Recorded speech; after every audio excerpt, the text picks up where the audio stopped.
Hello everybody, it's Aaron McGrew here. Welcome to the Friend Aaron Station. It is November 15th, 2015. I am here with a message to all my fellow strugglers. I mean, for those of you who don't know, haven't seen my former videos, I have been sick for a long time. I still haven't even figured out exactly what it is or was, but my main symptoms were like excessive fatigue, like extreme fatigue. I would get dizzy and a lot of anxiety. I would have like a lot of body aches. I would have headaches like, constantly that would last for weeks on end. And I was just stuck in bed many days, and I had to leave my job because of it.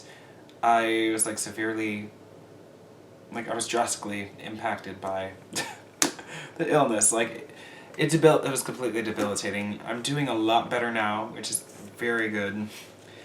But a couple days ago, it was Friday, I was at Barnes & Noble in the cafe. This is at a bookstore, so I had a couple hours of free time between like some of my commitments, and I needed... Well, I was just gonna go along with like my usual study because I'm doing this. One of my personal studies. I'm studying like the Old Testament right now, like through the Kings and the Prophets. So it's basically like Samuel, Kings and Chronicles, and then like all the prophets that are kind of interwoven in there. So I've got like a timeline of where everything kind of fits in. I try to like mash that all up. But when I went to sit down to do that, I accidentally opened up to the book of Job. I have a bookmark in the book of Job because I read about 2/3 of the way through it. And it just, I don't know, life happens, so like you move on, you get distracted. I mean, I have ADHD, so it's no big surprise. But, I don't know, the chapter I was on, like I started reading it, and like, it just drew me in, because I saw myself reading words that I had said. It's like just like a quick history of Job. Basically, God saw him as an upright man. Like, he was a good man. He, like, stayed away from evil. He was a man of integrity. But then Satan came to God, and he told him he was, like, looking for somebody to, like, mess with, I guess. And then God's just like, have you considered my servant Job? And then he told him he was, like, good and stuff. And the devil went for him. So he like took away his health, he took away his riches, because like he was a very rich man, like a very well-known man. And like he took his family away like by death. So like this man's life became very miserable and had to deal with like agonizing pain in his body because he got covered in boils. And like in his distress, he had like some friends come to him. I think they like sat with him for like a week, like in silence, before they even spoke up to say anything. I have to look through that again. I may have the amount of days correct, but it was a long time. But finally, Job like spoke out, and he was like started complaining, like saying how much pain he was in. He was like his misery was like. He was basically saying like at one point, "Oh, I wish that I were never born," kind of thing. Like, I'm sure we've all been there, I know I have. But, yeah, the first, like, 28 some chapters, Job is talking about, like, he's basically complaining. Oh, and then he's, like, bickering, going back and forth with his friends that are with him. Because his friends are, like, accusing him of having sin in his life, and that's accusing him of having... What did I just say? Yeah, he has sin in his life, and that his sickness is the reason, or that his sins are the reason that he's been sick. But then Job's just like, no, I mean, I can't think of any sins that I know of, and then like it's just like back and forth. But Job's last complaint actually really hit home with me, because I have said a lot of these same words and I can kind of relate, and I've had the similar attitude. Now, at first, like when I was going through this, like even in the few chapters before, I was like, yeah, I guess I'm on the right path because I'm sick, and I don't really know of any good sins in my life that I mean, I'm working on my general stuff, but I don't know. I guess I'm doing okay. I mean, I'm in Job's shoes, but I never finished reading the book of Job. I never knew, like, how the end of the story, or how the story ended. I just knew that God gave him, like, double portion back of what he had before, but I didn't know, like, what was to come. So, I'm just gonna read to you basically the last 10 chapters of this book, because it is that good. And you know, a lot of people don't like reading these days, but they don't mind listening. So just tune your listening ears on, and we can go on through this. It's like, as far as copyright, this is NLT, the New Living Translation, and it really speaks to me, so, it says I can read up to 500 verses without prior permission. So, let's go. I've counted them. They're only like a little over 400. So, this is starting with chapter 29. Job speaks of his former blessings. All right. So, Job continued speaking. I long for the years gone by when God took care of me, when He lit up the way before me, and I walked safely through the darkness. When I was in my prime, God's friendship was felt in my home. The Almighty was still with me, and my children were around me. My cows produced milk in abundance, and my groves poured out streams of olive oil. Those were the days when I went to the city gate and took my place among the honored leaders. The young stepped aside when they saw me. Even the aged rose in respect at my coming. The princes stood in silence and put their hands over their mouths. The highest officials of the city stood quietly, holding their tongues in respect. So, like, back in, like, Old Testament days, like, when the people stood at, like, the gates of the city, they're, like, judging the people that come up to them. So, I mean, people would come up from, like, other cities, or, like, even from their own town, and come to them with their problems, and then they would basically ask for advice, or just to say what to do in this situation. So, he was with the judges, as it seems. So this is verse 11. All who heard me praised me. All who saw me spoke well of me, for I assisted the poor in their need and the orphans who required help. I helped those without hope, and they blessed me. I caused the widows' hearts to sing for joy. Everything I did was honest. Righteousness covered me like a robe. I wore justice like a turban. I served as eyes for the blind and feet for the lame. I was a father to the poor, and assisted strangers who needed help. I broke the jaws of godless oppressors, and plucked their victims from their teeth. Ooh. I thought, surely I will die surrounded by my family after a long good life. For I am like a tree whose roots reach the water, whose branches are refreshed with the dew. New honors are constantly bestowed upon me, and my strength is continually renewed. Everyone listened to my advice. They were silent as they waited for me to speak, and after I spoke, they had nothing to add, for my counsel satisfied them. They longed for me to speak as people long for rain. They drank my words like a refreshing spring rain. And when they were discouraged, I smiled at them. My look of approval was precious to them. Like a chief, I told them what to do. I lived like a king among his troops, and comforted those who mourned. Now this is chapter 30. Job speaks of his anguish. But now I am mocked by people younger than I, by young men whose fathers are not worthy to run with my sheepdogs. A lot of good they are to me, those worn-out wretches. They are gaunt with hunger, and flee to the deserts, to desolate and gloomy wastelands. They pluck wild greens from among the bushes, and eat from the roots of broom trees. They are driven from human society, and people shout at them as they were thieves. So now they live in frightening ravines, in caves and among the rocks. They sound like animals howling among the bushes, huddled together beneath the nettles. They are nameless fools, outcasts from society. Now they mock me with vulgar songs. They taunt me, they despise me, and they won't come near me except to spit in my face. For God has cut my bowstring, He has humbled me, so they have thrown off all restraint. These outcasts oppose me to my face. They send me sprawling and lay traps in my path. They block my road and do everything they can to destroy me.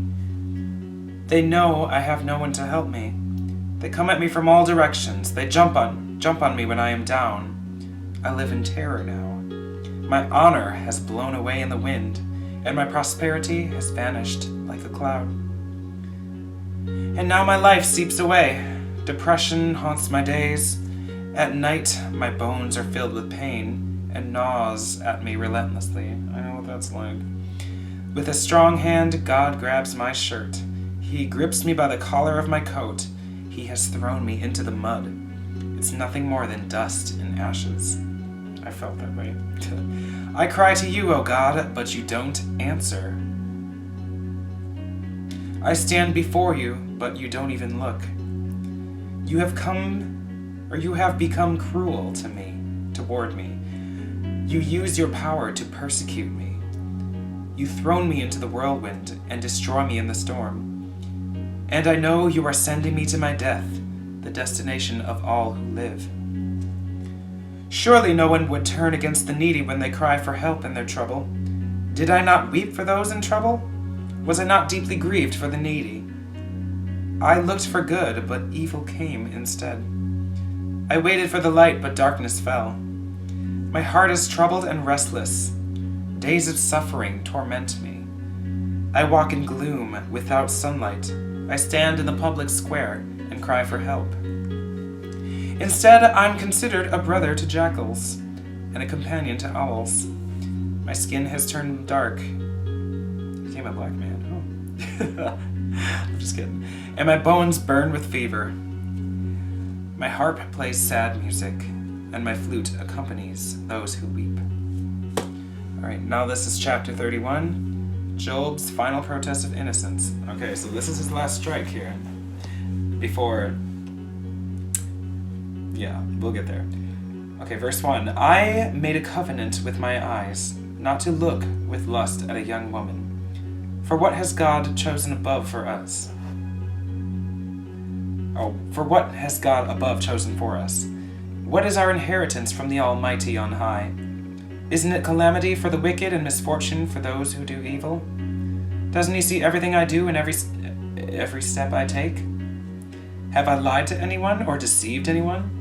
Let God weigh me on the scales of justice, for he knows my integrity. If I have strayed from his pathway, or if my heart has lusted for what my eyes have seen, or if I am guilty of any other sin, then let someone else eat the crops I have planted. Let all that I have planted be uprooted. If my heart has been seduced by a woman, or if I have lusted after my neighbor's wife, then let my wife belong to another man. Let other men sleep with her. For lust is a shameful sin, a crime that should be punished. It is a fire that burns all the way to hell. It would wipe out everything I own. If I have been unfair to my male or female servants when they brought their complaints to me, how could I face God? What could I say when he questioned me? For God created both me and my servants. He created us both in the womb. Have I refused to help the poor or crushed the hopes of widows? Have I been stingy with my food or refused to share it with orphans? No, from childhood I have cared for orphans like a father. All my life I have cared for widows. Whenever I saw the homeless without clothes and the needy with nothing to wear, did they not praise me for providing wool clothing to keep them warm? If I raised my hand against an orphan, knowing the judges would take my side, then let my shoulder be wrenched out of place. Let my arm be torn from its socket. That would be better than facing God's judgment. For if the majesty of God opposes me, what hope is there? Have I put my trust in money or felt secure because of my gold? Have I gloated about my wealth and all that I own? Have I looked at the sun shining in the skies or the moon walking down its silver pathway and been secretly enticed in my heart to throw kisses at them in worship? If so, I should be punished by the judges, for it would mean I had denied the God of heaven. Have I ever rejoiced when disaster struck my enemies, or become excited when harm came their way? No, I have never sinned by cursing anyone or by asking for revenge. My servants have never said, "He let others go hungry." And I have never turned away a stranger or have opened my doors, but have opened my doors to everyone. So he was hospitable. Have I tried to hide my sins like other people do, concealing my guilt in my heart? Have I feared the crowd or the contempt of the masses, so that I kept quiet and stayed indoors? If only someone would listen to me. Look, I will sign my name in my defense. Let the Almighty answer me. Let my accuser write out the charges against me. I would face the accusation proudly. I would wear it like a crown. For I would tell him exactly what I have done. I would become before him like a prince. If my land accuses me and all its furrows cry out together, or if I have stolen its crops and murdered its owners, then let thistles grow on that land instead of wheat, and weeds instead of barley. Job's words are ended. So basically it's Job's, getting a little self-important. I've been there. Chapter 32. Elihu, I think his name is, responds to Job's friends. Okay, so Job's 3 friends refused to reply further to him because he kept insisting on his innocence. Then Elihu, son of Barachel the Buzite, of the clan of Ram, became angry. He was angry because Job refused to admit that he had sinned and that God was right in punishing him. He was also angry with Job's 3 friends, for they made God appear to be wrong by their inability to answer Job's arguments. Elihu had waited for the others to speak to Job because they were older than he. But when he saw that they had no further reply, he spoke out angrily. Elihu, son of Barachel the Buzite, said, I am young and you are old, so I held back from telling you what I think. I thought those who are older should speak, for wisdom comes with age. But there is a spirit within people, the breath of the Almighty within them, that makes them intelligent. Sometimes the elders are not wise. Ooh. Sometimes the aged do not understand justice. So listen to me, and let me tell you what I think. I have waited all this time, listening very carefully to your arguments, listening to you grope for words. I have listened, but not one of you has refuted Job, or answered his arguments. And don't tell me he is too wise for us. Only God can convince him. If Job had been arguing with me, I would not answer with your kind of logic. You sit there, baffled, with nothing more to say. Should I continue to wait now that you are silent? Must I also remain silent? No, I will say my piece. I will speak my mind, for I am full of pent-up words, and the spirit within me urges me on. I am like a cask of wine without a vent, or like a new wineskin ready to burst. I must speak to find relief, so let me give my answers. I won't play favorites or try to flatter anyone, for if I tried flattery, my Creator would soon destroy me. Okay, chapter 33, Elihu presents his case against Job. Listen to my words, Job. Pay attention for what I have to say. Now that I have begun to speak, let me continue. I speak with all sincerity. I speak the truth, for the Spirit of God has made me, and the breath of the Almighty gives me life. Answer me if you can. Make your case and take your stand. Look, you and I both belong to God. I too was formed with clay, so you do not need to be afraid of me. I won't come down hard on you.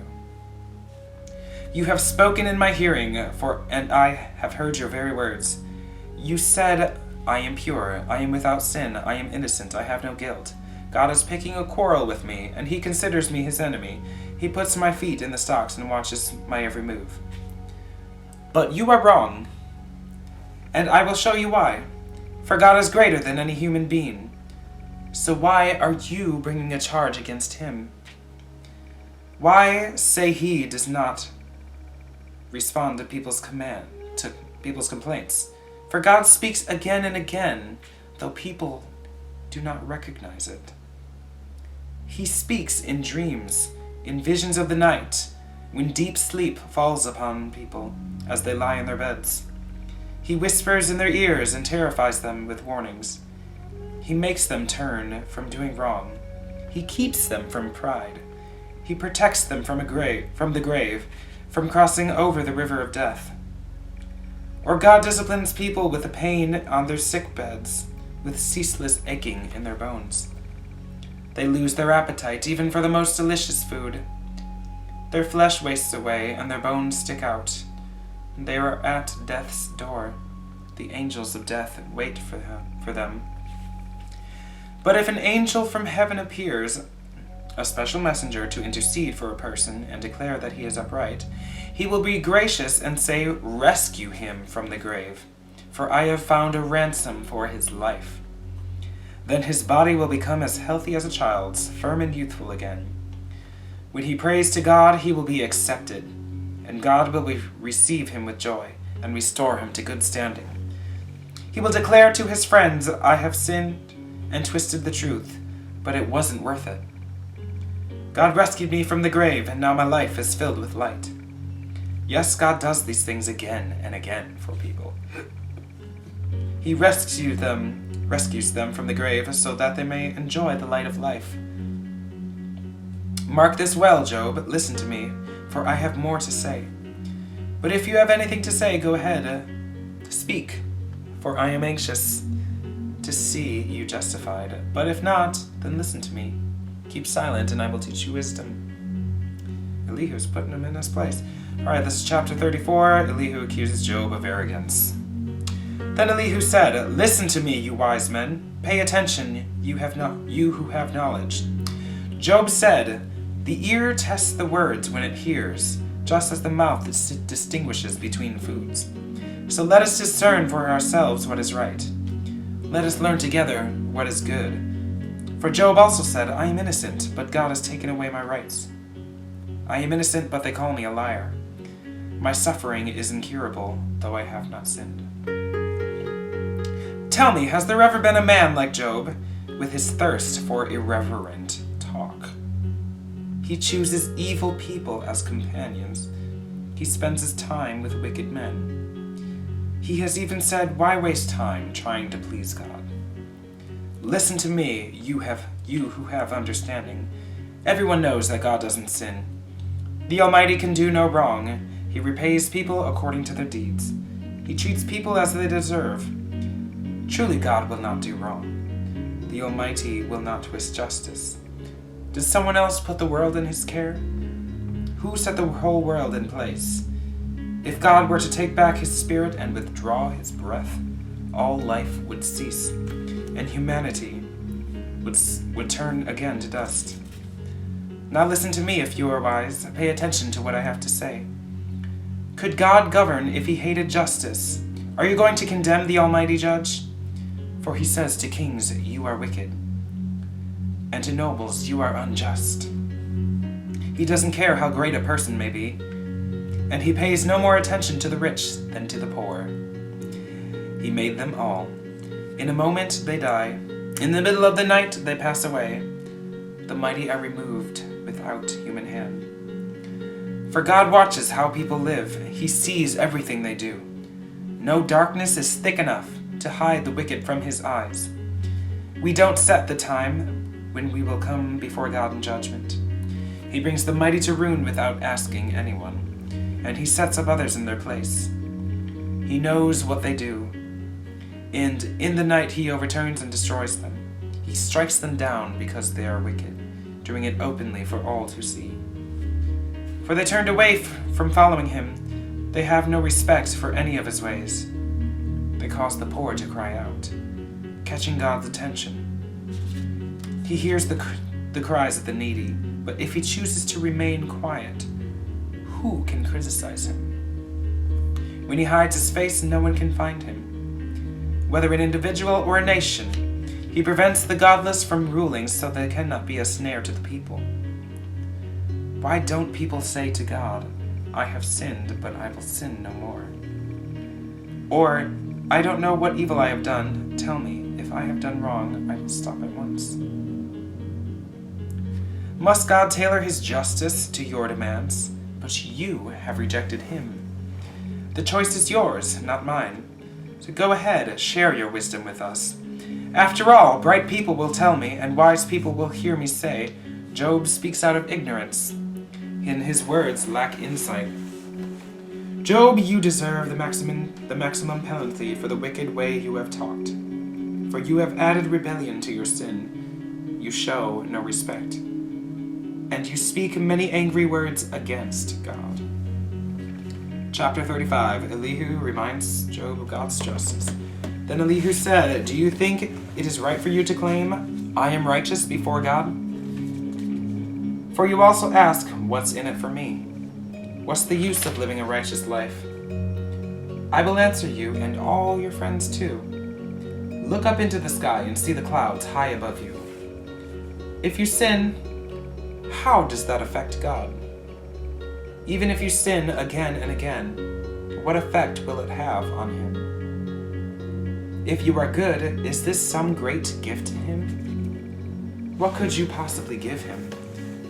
No, your sins affect only people like yourself. And your good deeds also only affect humans. People cry out when they are oppressed, and they groan beneath the power of the mighty. Yet they don't ask, where is God, my Creator, the one who gives songs in the night? Where is the one who makes us smarter than the animals and wiser than the birds of the sky? And when they cry out, God does not answer because of their pride. But it is wrong to say that God does not listen, and to say the Almighty is not concerned. You say you can't see him, but he will bring justice if you will only wait. You say he does not respond to sinners with anger and is not greatly concerned about wickedness. But you are talking nonsense, Job. You have spoken like a fool. Chapter 36. Elihu continued speaking. Let me go on, and I will show you the truth, for I have not finished defending God. I will present profound arguments for the righteousness of my Creator. I am telling you nothing but the truth, for I am a man of great knowledge. God is mighty, but he does not despise anyone. He is mighty in both power and understanding. He does not let the wicked live, but gives justice to the afflicted. He never takes his eyes off the innocent, but sets them on thrones with kings and exalts them forever. If they are bound in chains and caught up in a web of trouble, he shows them the reason. He shows them the sins of their pride. He gets their attention and commands that they turn from evil. If they listen and obey God, they will be blessed with prosperity throughout their lives. All their years will be pleasant, but if they refuse to listen to him, they will be killed by the sword and die from lack of understanding. For the godless are full of resentment, even when he punishes them, and they refuse to cry out for help. They refuse to cry out to him for help. They die when they are young, after wasting their lives on immoral living. But by means of their suffering, he rescues those who suffer, for he gets their attention through adversity. God is leading you away from danger, Job, to a place free from distress. He is setting your table with the best food, and you are obsessed. But you are obsessed with whether the godless will be judged. Don't worry. Judgment and justice will be upheld. But watch out, or you may be seduced by wealth. Don't let yourself be bribed into sin. Could all your wealth or all of your mighty efforts keep you from distress? Do not long for the cover of night, for that is when people will be destroyed. But be on guard, turn back from evil. For God sent this suffering to keep you from a life of evil. I'm going to say that verse again. Turn back from evil, for God sent this suffering to keep you from a life of evil. Elihu reminds Job of God's power. This is the next section. Look, God is all-powerful. Who is a teacher like him? No one can tell him what to do or say to him, you have done wrong. Instead, glorify his mighty works, singing songs of praise. Everyone has seen these things, though only from a distance. Look, God is greater than we can understand. His years cannot be counted. He draws up the water vapor, then distills it into rain. The rain pours down from the clouds, and everyone benefits. Who can understand the spreading of the clouds and the thunder that rolls forth from heaven? See how he spreads the lightning around them, and how it lights up the depths of the sea. By these mighty acts he nourishes the people, giving them food in abundance. He fills his hands with lightning bolts, and hurls each at its target. The thunder announces his presence. The storm announces his indignant anger. This is chapter 37. My heart pounds as I think of this. It trembles within me. Listen carefully to the thunder of God's voice as it rolls from his mouth. It rolls across the heavens, and his lightning flashes in every direction. Then comes the roaring of the thunder, the tremendous voice of his majesty. He does not restrain it when he speaks, for God's voice is glorious in the thunder. We can't even imagine the greatness of his power. He directs the snow to fall on the earth and tells the rain to pour down. Then everyone stops working so they can watch his power. The wild animals take cover and stay inside their dens. The stormy wind comes from its chamber, and the driving winds bring the cold. God's breath sends the ice, freezing wide expanses of water. He loads the clouds with moisture, and they flash with his lightning. The clouds churn about at his direction. They do whatever he commands throughout the earth. He makes these things happen either to punish people or to show unfailing love. Pay attention to this, Job. Stop and consider the wonderful miracles of God. Do you know how God controls the storm and causes the lightning to flash from his clouds? Do you understand how he moves the clouds with wonderful perfection and skill? When you are sweltering in your clothes and the south wind dies down and everything is still, he makes the skies reflect the heat like a bronze mirror. Can you do that? So teach the rest of us what to say to God. We too are ignorant to make our own arguments. Should God be notified that I want to speak? Can people even speak when they are confused? We cannot look at the sun, for it shines brightly in the sky when the wind clears away from the clouds. So also golden splendor comes from the mountain of God. He is clothed in dazzling splendor. We cannot imagine the power of the Almighty. Even though he is just and righteous, he does not destroy us. No wonder people everywhere fear him. All who are wise show him reverence. Chapter 38. The Lord challenges Job. So here comes the Lord coming forth to confirm the words of Elihu. Then the Lord answered Job from the whirlwind. Who is this that questions my wisdom with such ignorant words? Brace yourself like a man, because I have some questions for you, but you must answer them.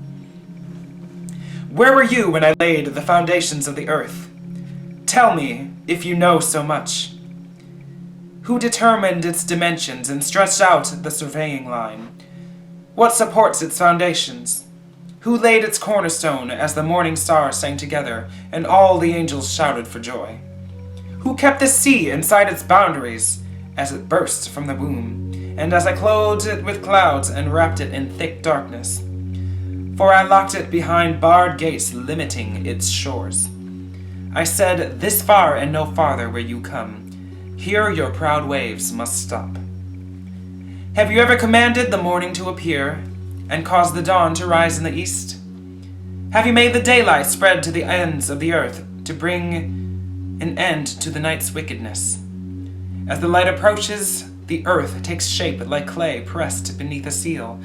It is robed in brilliant colors.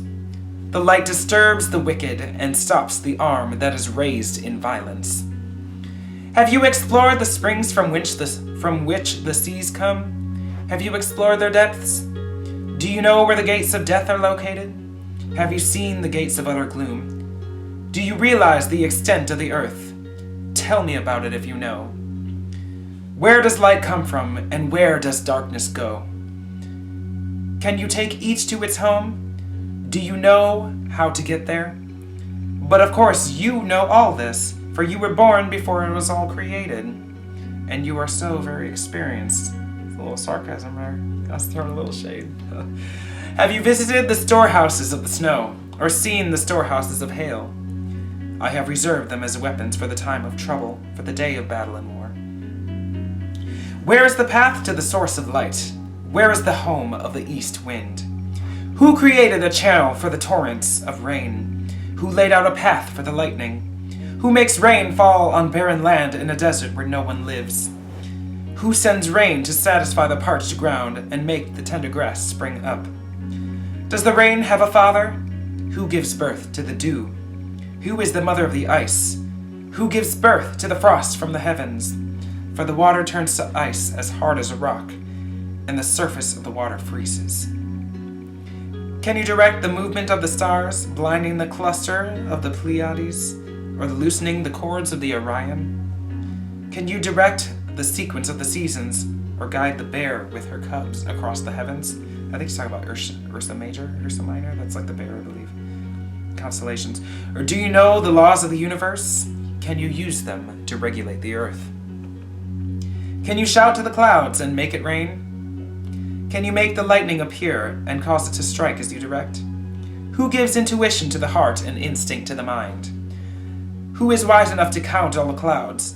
Who can tilt water jars of heaven when parched ground is dry and the soil has hardened into clods? Can you stalk prey for a lioness and satisfy the young lion's appetites as they lie in their dens or crouch in the thicket? Who provides food for the ravens when their young cry out to God and wander about in hunger? Chapter 39, the Lord continues. Do you know when the wild goats give birth? Have you watched as deer are born in the wild? Do you know how many months they carry their young? Are you aware of the time of their delivery? They crouch down to give birth to their young and deliver their offspring. Their young grow up in the open fields, then leave home and never return. Who gives the wild donkey its freedom? Who untied its ropes? I have placed it in the wilderness. Its home is the wasteland. It hates the noise of the city and has no driver shout at it. The mountains are its pasture land, where it searches for every blade of grass. Will the wild ox consent to being tamed? Will it spend the night in your stall? Can you hitch a wild ox to a plow? Will it plow a field for you? Given its strength, can you trust it?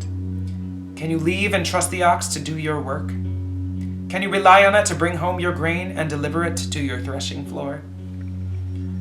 The ostrich flaps her wings grandly, but they are no match for the feathers of the stork. She lays her eggs on top of the earth, letting them be warmed in the dust. She does not worry that a foot might crush them or a wild animal might destroy them. She is harsh toward her young, as they were not her own. She does not care if they die, for God has deprived her of wisdom, and he has given her no understanding. But whenever she jumps up to run, she passes the swiftest horse with its rider. Have you given the horse its strength, or clothed its neck with a flowing mane? Did you give it the ability to leap like a locust? Its majestic snorting is terrifying.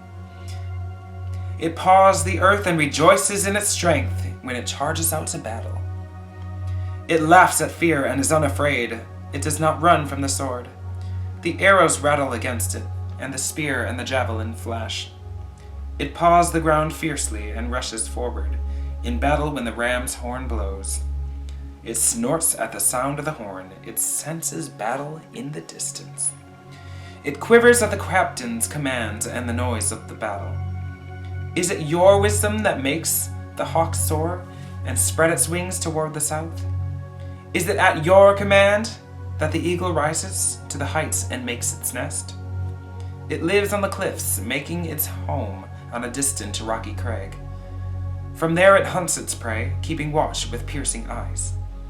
Its young gulp down blood. Where there's a carcass, there you'll find it. Chapter 40. Then the Lord said to Job, Do you still want to argue with the Almighty? You are God's critic, but do you have the answers? Job responds to the Lord. Then Job replied, I am nothing. How could I ever find the answers?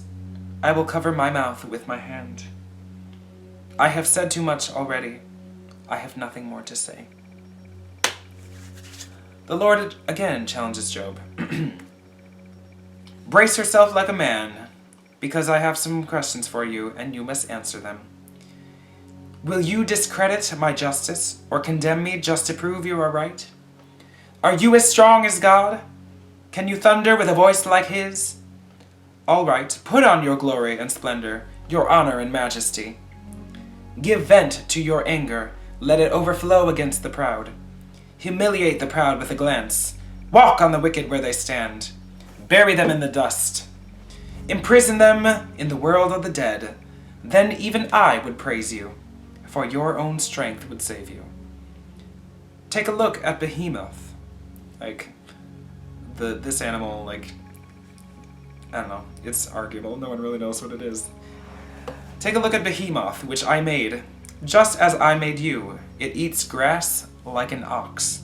See its powerful loins and the muscles of its belly. Its tail is as strong as a cedar. The sinews of its thighs are knit tightly together. Its bones are tubes of bronze. Its limbs are bars of iron. It is a prime example of God's handiwork, and only its creator can threaten it. Kind of sounds like a dinosaur. The mountains offer it their best food, where all the wild animals play. It lies under the lotus plants, hidden by the roots in the marsh. The lotus plants give it shade, among the willows beside the stream. It is not disturbed by the raging river, not concerned when the swelling Jordan rushes around it. No one can catch it off guard or put a ring in its nose and lead it away. Right, chapter 41. Can you catch Leviathan? That's another animal, no one's really sure what it is.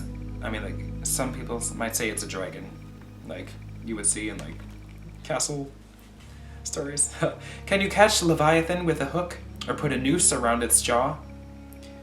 Can you tie it with a rope through the nose, or pierce its jaw with a spike? Will it beg you for mercy, or implore you for pity? Will it agree to work for you, to be your slave for life? Can you make it a pet like a bird, or give it to your little girls to play with? Will merchants try to buy it and sell it in their shops? Will its hide be hurt by spears, or its head by a harpoon? If you lay a hand on it, you will certainly remember the battle that follows. You won't try that again. No, it is useless to try to capture it. The hunter who attempts it will be knocked down, and since no one dares disturb it, who then can stand up to me? Who has given me anything that I need to pay back? Everything under heaven is mine.